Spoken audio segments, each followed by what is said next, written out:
کتب کے اندر سند صحیح کے ساتھ منقول ہے. کسی صحابی نے، کسی امام نے، کسی عالم نے پہلی صدیوں کے اندر کبھی ضد نہیں بنائی کہ ہم فتویٰ یہ دیتے رہے. اب شریعت کا حکم اس کے خلاف پتہ چل گیا ہے، ضد کو چھوڑ دیا اور اللہ کے نبی کی شریعت کے مطابق رجوع کر لیا اور کہا ہم سے خطا ہو سکتی ہے، قرآن بھی درست ہے، اللہ کا نبی بھی درست ہے.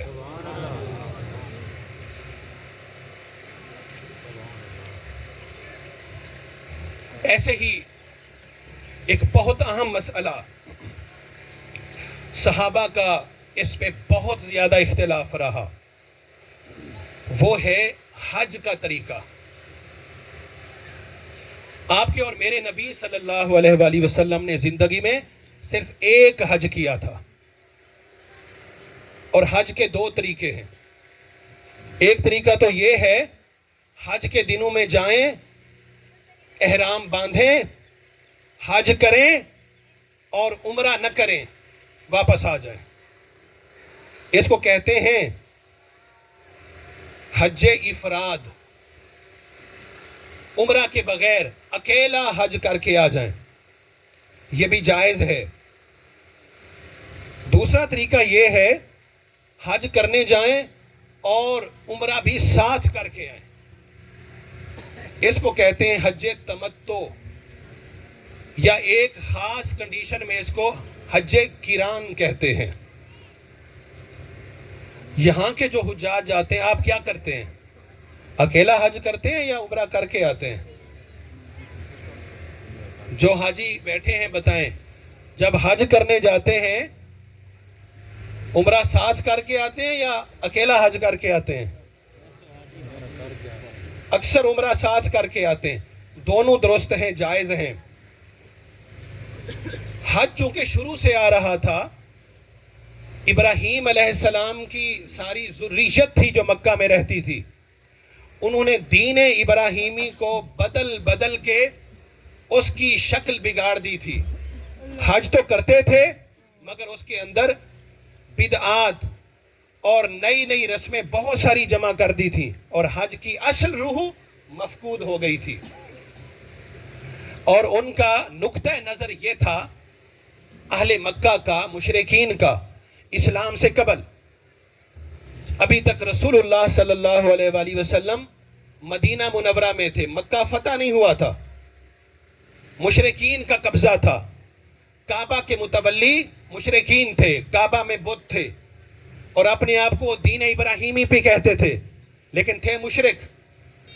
وہ کہتے تھے جو شخص حج کرنے آئے گا اکیلا حج کرے گا، عمرہ کرنا جائز نہیں ہے. کیوں؟ وہ کہتے تھے حج کی نیت سے آئیں اور عمرے کا بینیفٹ، اس کا فائدہ ساتھ مفت کا لے جائیں. ایسا نہیں ہو سکتا. حج کر کے چلے جاؤ، عمرے کے لیے پھر علیحدہ وقت نکال کے آؤ. اس میں کعبہ کی عظمت ہے. علیحدہ علیحدہ ٹریول کر کے آؤ، علیحدہ علیحدہ سفر کرو.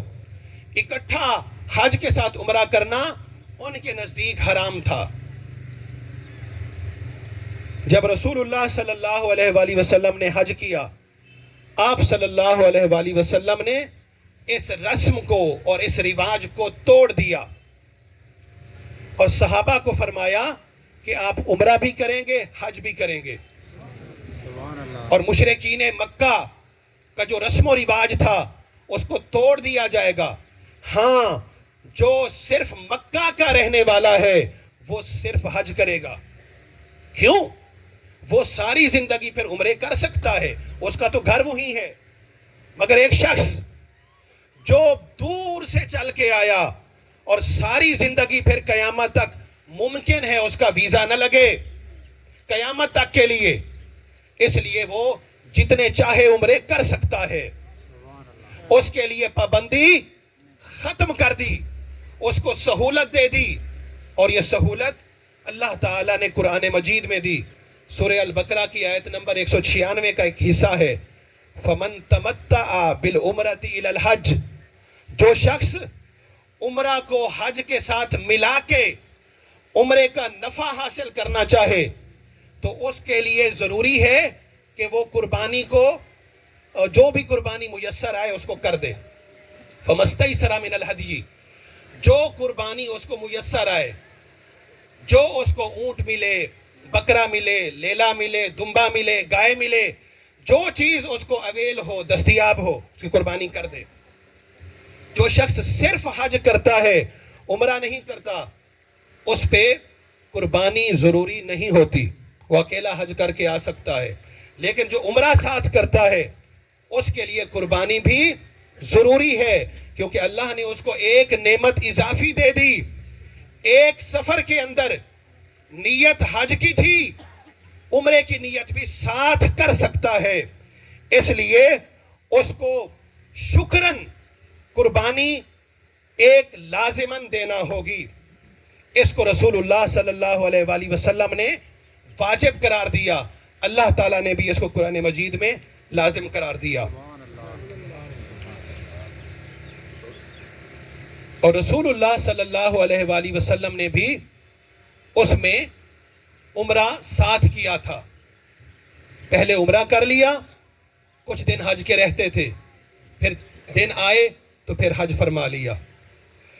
لیکن بعد میں حضرت ابوبکر صدیق رضی اللہ عنہ کے زمانے میں بھی معمول یہی رہا.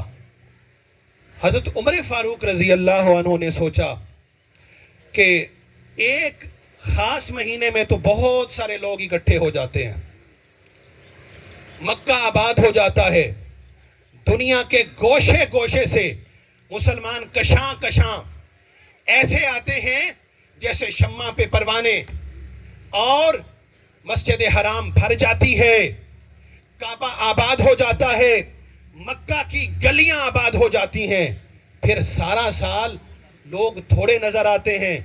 آپ نے کہا کیوں نہ بہتر ہو عمرے پہ پابندی لگا دی جائے، لوگ آئیں اور صرف حج کر کے چلے جائیں، اور عمرہ جس کو شوق ہو وہ علیحدہ سے آئے، علیحدہ سفر کرے، آکے کرے، تاکہ سارا سال کعبہ آباد رہے، سارا سال مکہ آباد رہے، سارا سال مسجد حرام کے اندر ایک عوام کا سمندر نظر آئے. آپ کی یہ رائے تھی. آپ کے سامنے حضرت عمران بن حسین صحابی کھڑے ہو گئے. انہوں نے کہا اے عمر، اللہ کے نبی دنیا سے رحلت فرما گئے، آپ کے بعد وحی آنا بند ہو گئی ہے، آپ کو کس نے اختیار دیا؟ جس کام کو اللہ کے نبی نے حکم دیا تھا کہ عمرہ اور حج اکٹھا کرو، آپ اس کو جدا کیسے کر رہے ہیں؟ عمران بن حسین حضرت عمر کے سامنے کھڑے ہو کے للکار رہے ہیں اور تقریر کر رہے ہیں. صحابی ہے، صحابی کے سامنے کر سکتا ہے، ان کی حیثیت ہے، ان کا درجہ ہے، وہ بول رہے ہیں. حضرت علی کرم اللہ وجہہ نے مخالفت کی. حضرت عمر کا اپنا بیٹا عبداللہ بن عمر، انہوں نے مخالفت کی. انہوں نے کہا اے ابا جان، ہم اپنے نبی کے طریقے کو چھوڑ کے آپ کے فتویٰ کو نہیں مانیں گے. لیکن ایک مجمع نے حضرت عمر فاروق رضی اللہ عنہ کے جو استدلال تھا، جو استنباط تھا، اس کو مانا اور عمرہ کو ترک کر دیا، اکیلا حج شروع کر دیا. اور جب ان کو وقت ملتا اکیلا جا کے علیحدہ مہینوں کے اندر عمرہ کر کے آتے. تو اس طریقے سے یہ چیز رواج پکڑنے لگی، حتیٰ کہ ایک لمبا عرصہ گزر گیا، خلافت راشدہ کا دور ختم ہو گیا. امیر معاویہ کا دور تھا یا ان کے بعد کے حکمرانوں کا؟ عبداللہ بن عمر صحابی ہیں اور صحابی کے بیٹے ہیں. آپ کے پاس ایک شام سے بندہ آیا اور کہتا ہے اے ابن عمر، آپ ہمیں فتویٰ دیں کہ کیا حج اور عمرہ اکٹھے کرنا جائز ہے کہ نہیں؟ ابن عمر نے کہا اے بندے، کیسا فتویٰ پوچھتا ہے؟ میں ساتھ تھا، اللہ کے نبی نے زندگی میں ایک حج کیا ہے اور عمرہ اس کے ساتھ ملا کے کیا ہے، اور آپ پوچھتے ہو جائز ہے کہ نہیں؟ اللہ کی قسم، رسول اللہ صلی اللہ علیہ وآلہ وسلم نے حج اور عمرہ اکٹھا کیا تھا. اس شخص نے کہا پھر آپ کے ابا حضور کا تو فتویٰ یہ ہے کہ حج کو علیحدہ کرو، عمرہ باقی مہینوں میں علیحدہ آ کے کرو۔ ابن عمر نے کہا یاد رہے ایک طرف میرے ابا جی ہوں، دوسرے طرف رسول اللہ ہوں، میں اپنے ابا کو چھوڑ سکتا ہوں، اللہ کے نبی کو نہیں چھوڑ سکتا۔ میں ہمیشہ جب بھی حج کرتا ہوں سنت رسول کے مطابق حج عمرہ دونوں اکٹھے کرتا ہوں۔ اسی طریقے سے حضرت عمر فاروق رضی اللہ عنہ کے بعد حضرت عثمان غنی رضی اللہ عنہ کا دور آیا۔ آپ نے حکم جاری کیا حج ہمیشہ اکیلا کیا جائے گا، اس کے ساتھ عمرہ نہیں کیا جائے گا۔ حضرت عمر کے فتویٰ اور استدلال کو جاری رکھا۔ ایک حج میں امیر حج حضرت عثمان غنی رضی اللہ عنہ خود تھے، صحیح مسلم کے اندر صحیح سند کے ساتھ روایت ہے۔ حضرت عثمان غنی خود امیر حج ہیں، مدینہ سے قافلہ نکلا، مکہ کی طرف جا رہا تھا۔ حضرت عثمان غنی نے کہا اکیلے حج کی نیت کرنی ہے، عمرہ ساتھ نہیں کرنا۔ حضرت علی کھڑے ہو گئے، انہوں نے کہا اے عثمان آپ کو یاد نہیں اللہ کے نبی کے ہم ساتھ تھے، رسول اللہ صلی اللہ علیہ وآلہ وسلم نے حج اور عمرہ اکٹھا کیا تھا اور صحابہ کو حکم دیا تھا کہ آپ بھی حج اور عمرہ اکٹھا کریں۔ اللہ کے نبی کی عمل کو چھوڑ کر ہم آپ کے ساتھ کیسے اس عمل میں شریک ہو جائیں؟ حضرت عثمان غنی نے کہا آپ خدا واسطے ہم سے علیحدہ ہو جائیں، یہ صحیح مسلم کے الفاظ ہیں، آپ ہر معاملے میں ٹانگ نہ اٹکائیں۔ حضرت علی نے کہا اللہ کی قسم میں حج اور عمرہ اکٹھا کروں گا۔ اکیلے علی نے نیت کی لبیک بالحج والعمرہ، اے اللہ میں حج اور عمرہ دونوں کی اکٹھی نیت کر کے آ رہا ہوں۔ باقی سارے مسلمانوں نے حضرت عثمان غنی کے ساتھ اکیلے حج کی نیت کی۔ صحابہ کے اندر اختلاف رہا اور اکثر صحابہ جو تھے وہ کہتے تھے سنت کو نہ بدلا جائے، چاہے حکمتاً ہی ہو، چاہے اس کے اندر کتنی خوبی نظر آ رہی ہو، اس کو نہ بدلا جائے۔ امیر معاویہ کا جب دور آیا تو انہوں نے لازم قرار دیا کہ عمرہ کوئی حج کے ساتھ اکٹھا نہیں کر سکتا، اور لوگوں کو کہا ہر مسجد کے اندر ہر جگہ یہ لوگ اعلان کریں کہ حضرت عثمان غنی رضی اللہ عنہ اور حضرت عمر رضی اللہ عنہ یہ حج علیحدہ کرتے تھے، اس بات کو لوگوں میں چرچا دیا جائے۔ اس وقت حضرت عبداللہ ابن عباس رضی اللہ عنہما کھڑے ہوئے اور انہوں نے کہا یوشکو ان تنزل علیکم حجارۃ من السماء، مجھے خوف ہے آسمان سے پتھر برسیں گے۔ اقول قال رسول اللہ صلی اللہ علیہ وآلہ وسلم، میں تمہیں کہتا ہوں اللہ کے رسول نے ایسے حکم دیا، یعنی حج اور عمرہ اکٹھا کرو۔ وَتَقُولُونَ قَالَ أَبُو بَكْرٍ وَعُمَرَ، اور تم کہتے ہو کہ قَالَ أَبُو بَكْرٍ وَعُمَرُ، آپ کہتے ہو کہ ابو بکر اور عمر نے ایسے فتویٰ دیا۔ ابو بکر اور عمر ہمارے مقتدیٰ ہیں، ہمارے امام ہیں، ہمارے بڑے ہیں، لیکن رسول اللہ کے مقابلہ میں کوئی کسی کی مجال نہیں، رسول اللہ کے مقابلے میں کسی کی کوئی حیثیت نہیں، ہر کوئی بڑے درجے کا ہے۔ اگر اس کا فتویٰ رسول اللہ کے فتویٰ کے مطابق ہو، جہاں کوئی خطا کر جائے برحق ذات نبی کی ہوگی، اس کے مقابلہ میں جو بھی ہوگا اس فتویٰ کے اندر اس کو چھوڑنا قبول ہے، اللہ کے نبی کو نہیں ترک کیا جا سکتا۔ ایسے ہی خلافت راشدہ کا جب دور ختم ہوا، نئے نئے بادشاہ آئے، انہوں نے نماز کے اندر جو پہلی تکبیر کہتے ہیں تکبیر اولا، تکبیر تحریمہ، اس کو اللہ اکبر زور سے کہتے، اور اس کے بعد ایک بار کہنا پڑتا ہے جب رکوع سے اٹھتے ہیں سمی اللہ لمن حمیدہ، اور باقی ہر جو رکن ہے جھکتے وقت اٹھتے وقت اللہ اکبر کہتے ہیں۔ انہوں نے تکبیرات کہنا چھوڑ دی کہ پیچھے جو ہوں گے امام کو جب دیکھیں گے وہ اٹھ رہا ہے تو اٹھ جائیں گے، جھکتا دیکھیں گے تو جھک جائیں گے۔ یہ چیز رواج بن گئی، ہر جگہ یہ چیز پھیل گئی۔ حتیٰ کہ حضرت علی رضی اللہ عنہ کا دور تھا، ایک طرف امیر معاویہ کی حکمرانی، ایک طرف حضرت علی کی۔ حضرت علی نے جب جنگ جمل جیتی حضرت عائشہ سے، بصرہ کے اندر اپنی حکومت قائم کی، اس وقت نماز پڑھائی۔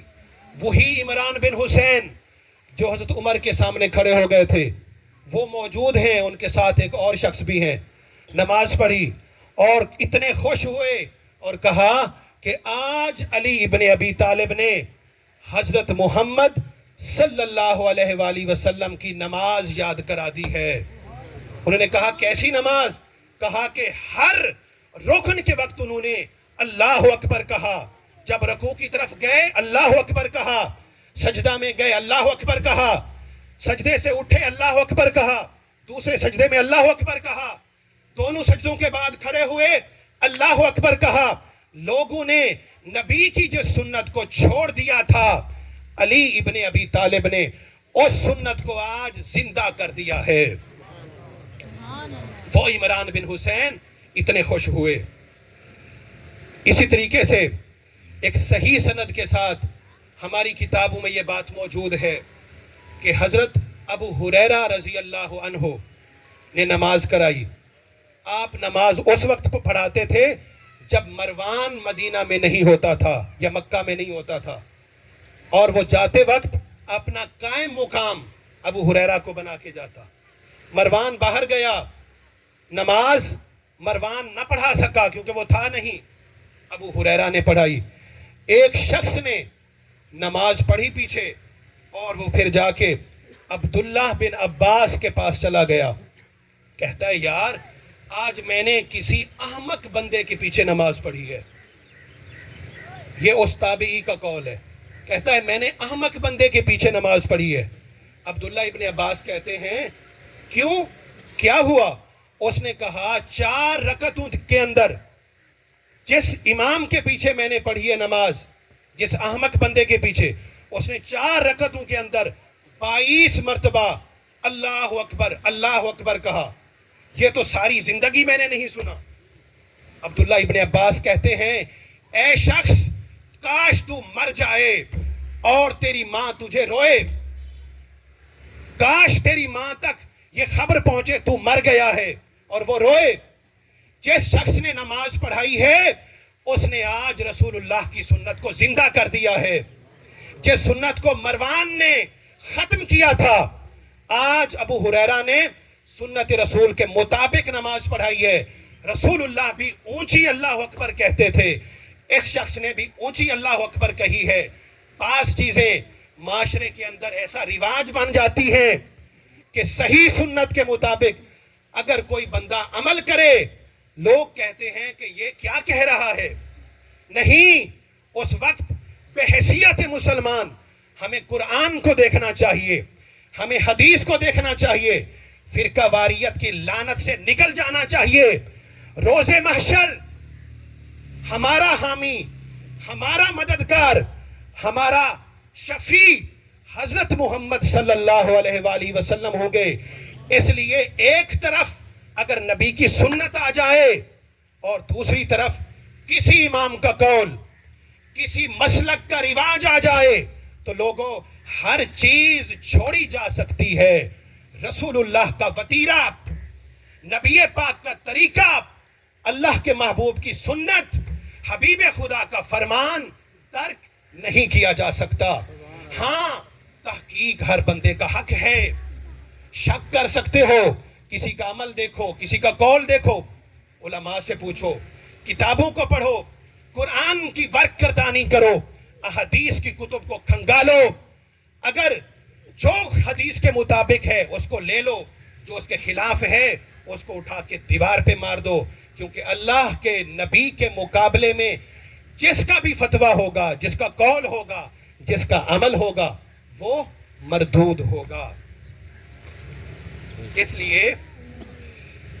لیے کسی نے کیا خوب کہا ہے، وہ دانائے سبل ختم الرسل مولائے کل، جس نے غبارے راہ کو بخشا فروغ وادی سینا۔ نگاہ عشق و مستی میں وہی اول وہی آخر، وہی قرآن وہی فرقان وہی یاسین وہی طٰہٰ۔ نگاہ و عشق و مستی میں اول بھی رسول اللہ ہے اور آخر بھی رسول اللہ ہے۔ ہمارے عشق اور محبت کا مرکز رسول اللہ ہے، ہماری اتباع کا مرکز رسول اللہ ہے۔ قرآن بھی رسول اللہ ہے، فرقان بھی رسول اللہ ہے، یاسین بھی رسول اللہ ہے، طٰہٰ بھی رسول اللہ ہے۔ جو کچھ رسول اللہ سے ثابت وہ ہمارا آنکھوں کا سرما، ہمارا اوڑھنا بچھونا، اور جو رسول اللہ سے جس عمل کے اندر ٹکرا گیا اس عین ممکن ہے اس تک حدیث نہ پہنچی ہو، اس تک علم نہ پہنچا ہو، اس کو اللہ تعالیٰ معاف کرے۔ لوگوں، آج کا پیغام یہ ہے کہ ہمیشہ اپنی نیت کو اچھا بنا کے رکھو، ہمیشہ اپنی نیت کو عمدہ بنا کے رکھو، ہمیشہ دل کے اندر یہ عقیدہ بنا کے رکھو، یا اللہ جب بھی شریعت کا کوئی مسئلہ ہم پہ عیاں ہو جائے گا، جب بھی رسول اللہ کی کوئی حدیث، آپ کا کوئی عمل ہم پہ واضح ہو جائے گا، ہم سب کو چھوڑ سکتے ہیں، نہ تیرا کلام قرآن چھوڑ سکتے ہیں، نہ تیرے حبیب کا عمل اور تیرے حبیب کا فرمان چھوڑ سکتے ہیں۔ اللہ جل شانہ کی بارگاہ میں التجا ہے کہ وہ ہمیں اپنا مطیع بندہ بنائے اور اپنے پیارے حبیب صلی اللہ علیہ وآلہ وسلم کا کامل عشق نصیب فرمائے اور رسول اللہ صلی اللہ علیہ وآلہ وسلم کی کامل اتباع نصیب فرمائے۔ آمین۔ الصلاۃ والسلام علی رسول اللہ۔